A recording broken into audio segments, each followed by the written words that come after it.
la meilleure rencontre entre un chien domestique et un patou, c'est celle qui n'a pas lieu. Donc on essaye d'éviter d'aller sur des alpages où on connaît, où on sait qu'il y a des chiens, parce que forcément, c'est jamais simple. Par contre, s'il y a rencontre, on laisse les chiens s'expliquer. Haute-Savoie, terrain de jeu des randonneurs pour les habitués, mais aussi pour les gens comme moi, les novices qui apprennent à connaître un peu plus la montagne chaque jour. En montagne, justement, il est fréquent pendant une randonnée de croiser un patou, mais également d'autres races de chiens qui gardent les bêtes, réputés protecteurs, voire agressifs. Armand Courriou, bonjour. Bonjour. Vous êtes de la maison du lieutenant. Un chien qui protège, sûrement un peu trop. C'est comme ça qu'on peut définir le patou et les autres races ? Tout dépend ce qu'on entend par un peu trop. ouais, il protège le troupeau essentiellement des prédateurs. Hein. On pense aux lynx, aux loups, mais aussi des chiens errants qui se baladent régulièrement en montagne. Et puis de l'être humain aussi. Ça a toujours été le but de ces chiens de protection. C'est aussi de protéger de l'être humain qui parfois vient dans les troupeaux. Alors aujourd'hui, on va parler plus des selfies ou autres comportements pas toujours adaptés, mais c'est des chiens qui ont été sélectionnés aussi pour protéger de l'être humain qui vient chipper un agneau au moment des fêtes, etc. Et donc du coup, il y a aussi du vol de bétail. Donc les chiens ne sont pas complètement transparents quand il y a un être humain qui s'approche du troupeau, ne sachant pas quelle est son intention de départ. Je voyais, là, vous m'apprenez un truc. J'étais persuadé qu'en fait, ces chiens de garde pour les alpages s'occupaient principalement faisaient la fête aux loups. Mais en fait, non. Principalement, c'est le but quand même. Oui, mais bon, s'il y a des êtres humains qui volent, on peut comprendre effectivement qu'ils soient aussi un peu dressés pour protéger des êtres humains. Le patou, alors, j'aurais pas non plus, et les autres chiens, j'aurais pas non plus qu'on leur fasse un peu une mauvaise présentation.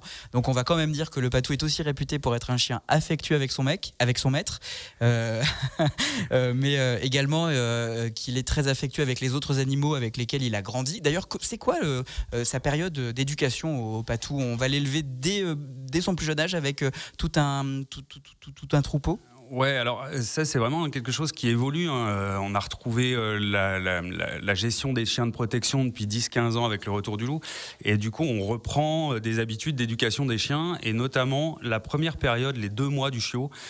Très clairement, on conseille aux éleveurs qui prennent des chiens de prendre des chiens qui sont nés au troupeau et qui ont été du coup acclimatés. Donc, ce qu'on appelle les naisseurs, ceux qui s'occupent de la naissance de ces chiots, c'est hyper important qu'ils soient vraiment dans des environnements type de ferme avec des animaux, avec des moutons, etc. Avec directement les animaux dont ils vont avoir à s'occuper.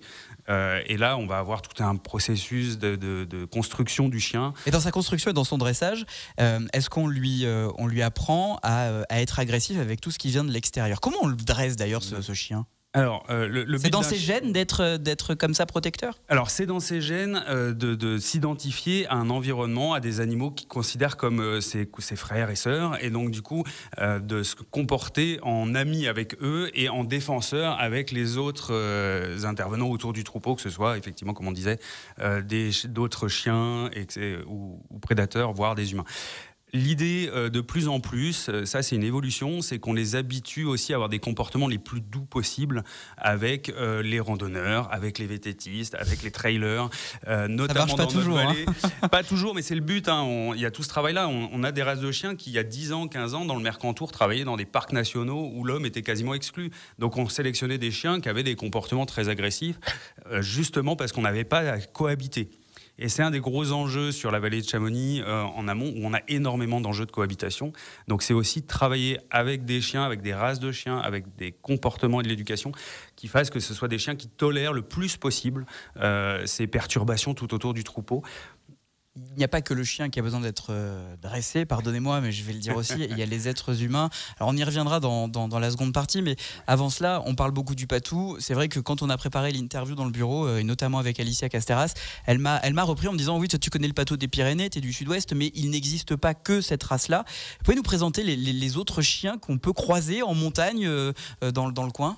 Alors globalement, on pense tous au patou, c'est le montagne des Pyrénées, c'est Belle et Sébastien pour l'image collective, le chien blanc, mais il y a toute une gamme de chiens historiquement de protection des troupeaux sur tout l'arc alpin qui va jusqu'en Slovénie, en Turquie. On va avoir le Kangal qui est très connu parce que on en a quand même de plus en plus. C'est des chiens qui ont été à la fois sélectionnés sur de la partie protection de troupeaux, mais aussi sur le combat de chiens. Donc il y a vraiment des types d'espèces et ça c'est un problème quand on sélectionne des chiens qui viennent de l'étranger et qu'on ne connaît pas l'histoire du chien ou l'histoire de la lignée du chien, faire attention, c'est que ce soit bien des chiens de protection. On va avoir le matin espagnol, on va avoir le Marraine Mabruse côté italien. Voilà, il y a toute une gamme de chiens qui ont des comportements de protection un petit peu différent. Le Patou a été sélectionné, donc le chien des Pyrénées, pour aboyer parce qu'il avait toujours un berger à côté de lui. Donc il prévenait le berger qui intervenait contre le loup. À l'inverse, le Kangal est un chien qui aboie beaucoup moins, qui se déplace beaucoup plus loin du troupeau, qui va contrôler un territoire à distance et vérifier les intrusions sur ce territoire-là. Donc voilà, l'idée c'est d'avoir une gamme de chiens qui sont très liés au troupeau, qui resteront au troupeau, d'autres qui vont être plus à même de se déplacer autour et de contrôler le territoire. D'avoir plusieurs chiens, ça permet 3 choses: de pouvoir contrôler un territoire tout en protégeant le troupeau, de ne pas fatiguer les chiens quand il y en a qui ont couru après les VTT tout l'été, de pouvoir les reposer aussi, et d'avoir un effet de groupe, de meute face à des loups qui pourraient se retrouver à 1 ou 2. C'est plus simple, les chiens sont plus en confiance s'ils sont plusieurs. Armand Courriou de la maison du lieutenant à Servoz. Avez-vous déjà eu affaire à un patou ou une autre race de chiens? C'est ce que vous allez nous raconter dans un instant, et puis surtout vous allez nous dire comment ça s'est terminé. Vous allez répondre à toutes ces questions et comment réagir face à un patou lorsqu'on est en randonnée. C'est dans la suite de l'équipe des vacances de Radio Mont-Blanc. Comment on réagit face à un patou en randonnée? C'est l'objet d'un atelier d'ailleurs de temps en temps. C'est à la maison du lieutenant. Il y a aussi des maraudeurs qui sont mis en place pour pouvoir faire en sorte de sensibiliser les vacanciers, les touristes de passage dans les Deux-Savoie. Patou randonneur, besoin d'un décodeur. On va en parler avec vous, Armand Courriou. Vous êtes l'invité de Radio Mont-Blanc pour prévenir de toute attaque. Le patou protège les troupeaux, des loups, des randonneurs. Mais enfin, quand on va comme ça en randonnée, on tombe sur un patou. Il y a un truc à éviter. Le premier truc, c'est de tenter de lui faire peur. Alors, il a déjà peur. Moi, j'aime bien avoir cette posture d'esprit, c'est de se dire, le chien, il est en train de garder. Et donc, c'est comme si nous, on était devant une porte et on nous avait dit de garder la porte et on ne sait pas qui arrive. Le premier truc qu'on fait, c'est d'être inquiet. Donc, vraiment, la posture, c'est de se dire, j'ai un chien en face de moi, il est inquiet, je dois le rassurer. C'est vraiment dans ce sens-là que ça se passe. Faut pas se dire c'est au chien de me rassurer. Comment je le rassure, le patou? Eh ben on s'arrête. Premier truc, c'est vraiment je me stoppe, je m'arrête, je permets au chien de figer la situation, d'avoir le temps d'identifier ce à quoi il a affaire. Donc vraiment la première posture, c'est s'arrêter. Après on peut lui parler tranquillement, on évite de le regarder dans les yeux, des fois c'est un petit peu le défi, donc l'astuce c'est de lui regarder le dos, comme ça on est tranquille, on regarde à un autre endroit, on s'arrête, éventuellement si on a une casquette, un sac à dos, on peut le prendre, le mettre devant nous, ça permet au chien de prendre contact avec l'objet plutôt qu'avec nous, ce qui est toujours un peu rassurant, et puis de laisser le temps au chien de comprendre que la situation est tranquille pour lui. Donc on lui parle tranquillement, on détend ses épaules, on respire, on évite les bâtons notamment, parce qu'on ne sait jamais, si jamais un randonneur un peu malveillant la fois d'avant lui a mis un coup de bâton, le bâton n'est pas forcément quelque chose qu'il identifie comme très rassurant, on évite de lui faire peur, tout simplement parce que le chien ne lâchera pas, il a son troupeau. Donc on n'imagine pas le faire fuir.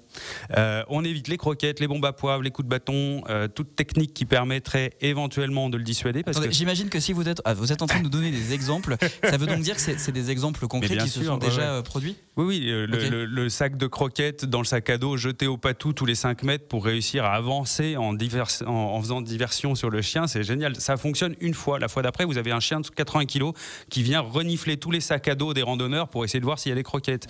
Voilà. Le coup de la bombe à poivre ou du coup de bâton, vous avez des chiens qui sont adorables, qui travaillent super bien, et puis du jour au lendemain, qui supportent plus rien. Et ben ça, c'est des chiens qui souvent ont eu un comportement inadapté d'un randonneur, et donc la fois d'après, se comportent un peu plus agressif au fur et à mesure de l'été. Donc vraiment, avoir la première posture, on s'arrête. Après, on lui parle tranquillement, on lui explique qu'il n'a rien à craindre, que tout va bien. On lui parle gentiment, on ne hurle pas, on parle d'une voix posée, monocorde. Mais comme on fait avec nos chiens domestiques, hein, quand vous voulez avoir un chien qui arrive, vous ne commencez pas à lui aboyer dessus, vous lui parlez tranquillement, gentiment, peu importe le contenu de ce qui est dit, c'est l'intonation qui compte. Donc voilà, on a ce comportement adapté tranquillement, on s'arrête toujours vraiment, même si on est pressé, même si on est trailer, même si on est VTTiste, on rattrapera éventuellement après si on est au chrono, mais on commence par s'arrêter, prendre le temps d'accueillir le chien. N'hésitez pas aussi, et ça c'est une info importante, à appeler le chien. Moi, quand j'arrive sur une montagne, que je sais qu'il y a des chiens, je m'arrête à un endroit que j'ai décidé, à distance du troupeau, je m'installe et j'appelle le chien. « Eh oh le chien, comment tu vas? T'es là ?» Et là, ouf, il se lève, il va venir à la rencontre. Vous êtes prêts, le chien vient. Comment il fait le chien? J'ai pas bien... ouf. Ouais. En vrai, c'est sympa aussi. Juste, on va prendre un cas concret. Si le chien m'attaque, je vais vous prendre vraiment un cas concret, ça m'est arrivé, c'est pour ça, mais pas avec un patou. Pas de souci. Le chien va tenter de me niaquer, j'ai un Jack Russell. Vous voyez un peu, c'est petit, c'est très hargneux. Un Jack Russell, pour vous la faire simple, au niveau de sa carte d'identité, Ça chasse le sanglier, ça l'accroche, ça ne le lâche plus jusqu'à ce que le sanglier soit épuisé. Exactement. Je ne chasse pas, je préfère le préciser. C'est toujours bien de préciser ce genre de choses. J'ai un jack parce que j'adore les jacks. Mon jack ne lâche pas sa proie. S'il attaque le patou, le patou comment il va se défendre vis-à-vis de mon chien. Et puis après on va parler des autres chiens, mais vis-à-vis d'un Jack Russell par exemple. Alors, le cas particulier il est un peu emblématique parce qu'il va permettre de parler de tous les chiens, ceci dit, hein. On a le comportement d'un patou, il maîtrise son territoire, il maîtrise son troupeau, toute une perturbation qui rentre dedans, il va le gérer entre guillemets de la même façon, c'est-à-dire qu'il va montrer sa domination sur cet espace-là. À partir du moment où il y a un rapport de force qui s'installe, soit je fais une parenthèse. Moi, j'ai un collet, Lassie. Moi, c'est un chien. Il voit n'importe quel autre chien. Il est sur le dos, patte en l'air. Signification tout de suite immédiate. Je me soumets. Ouais. Si le chien ne fait pas ça, il y a explication de texte entre les chiens. Là, c'est moins drôle. Et là, l'idée, c'est de lâcher la laisse. On dit toujours, on tient son chien en laisse quand on arrive près d'un troupeau. On évite qu'il aille courir justement après une brebis. Donc, dans le cas du Jack Russell, il part pas derrière le chien parce qu'on l'a en laisse. Et si jamais le patou arrive, qu'il décide de s'expliquer, de voir qui est le plus fort, on lâche la laisse, on laisse les chiens s'expliquer et on ramasse ce qu'il a ramassé après. C'est terrible ce que vous dites. Non, mais voilà, la réalité, elle est celle-ci. Et c'est valable pour tous les chiens. C'est valable pour tous les chiens. La meilleure rencontre entre un chien domestique et un patou, c'est celle qui n'a pas lieu. Donc on essaye d'éviter d'aller sur des alpages où on connaît, où on sait qu'il y a des chiens, parce que forcément, c'est jamais simple. Par contre, s'il y a rencontre, on laisse les chiens s'expliquer. Ok, s'il y a rencontre entre le patou et les autres chiens protecteurs de troupeaux, de bergers, il me mord. Est-ce qu'il va intenter à ma vie ou est-ce qu'il va me lâcher une fois qu'il m'a mordu? Il a fait son travail, il rentre chez lui? Alors, juste sur les morsures, mais j'aime bien rappeler ça. Le nombre de morsures de chiens de protection déclarés, c'est 1500 morsures par an à peu près au niveau national. À côté du Labrador, c'est rien du tout. Hein. Voilà, c'est 45 000 morsures de chiens domestiques. Donc voilà, on a quand même beaucoup plus de chances de se faire bouffer par son propre chien ou le chien d'un copain qu'un chien de protection. Ceci dit, une fois qu'on est dans une situation qui dérape, qui se passe mal, malgré un certain nombre de choses qu'on peut permettre pour que ça se facilite, et vous parliez tout à l'heure des différentes personnes qui font de la sensibilisation aux randonneurs. Nous, sur la vallée de Chamonix, on a la maison du lieutenant qui est à Servoz, gérée par la communauté de communes, et le chalet du col des Montées, vraiment tout au bout du côté de Valorcine, qui font ce travail de sensibilisation. Mais si jamais vous avez un comportement adapté et que malgré tout le chien ne se comporte pas forcément de la meilleure des façons, on a très peu de chances que ça se termine par une morsure. C'est surtout un coup de nez, un pincement. Ça fait des bleus, hein, c'est un chien de 60 kilos, mais voilà, globalement, ça se termine bien. Si j'ai un croc de planté, j'appelle les pompiers. C'est quoi le réflexe à avoir? Dans tous les cas, il y a rarement des patous sans éleveur ou berger à proximité. Okay. Donc, de toute façon, vous allez avoir quelqu'un qui va intervenir rapidement avec vous. Et puis oui, après, c'est à partir du moment où il y a une blessure, c'est une situation qui relève des pompiers, des urgences. On passe un coup de fil, on voit quelle est la marche à suivre. En fonction des cas, ça va être différent. Donc vraiment, s'adresser aux services de secours, c'est eux les plus adaptés après. Mais c'est très très rare. Alors, dans mes questions, j'avais prévu un truc. Quand on part en randonnée, je m'occupe des idées rando sur Radio Mont-Blanc. Je dis toujours, pensez à prendre un chapeau, des bâtons, de l'eau, une gourde, etc. Lorsque l'on part en randonnée, ce qu'il faut prévoir, une sorte de kit, justement. Alors, pas de bombe à poivre, pas de croquettes, j'ai bien compris, mais pour se prémunir du patou. Vous parliez tout à l'heure d'une casquette pour lui montrer lorsqu'il arrive devant nous. Il y a d'autres trucs comme ça à savoir? En rando, on a toujours une casquette, un sac à dos, une veste.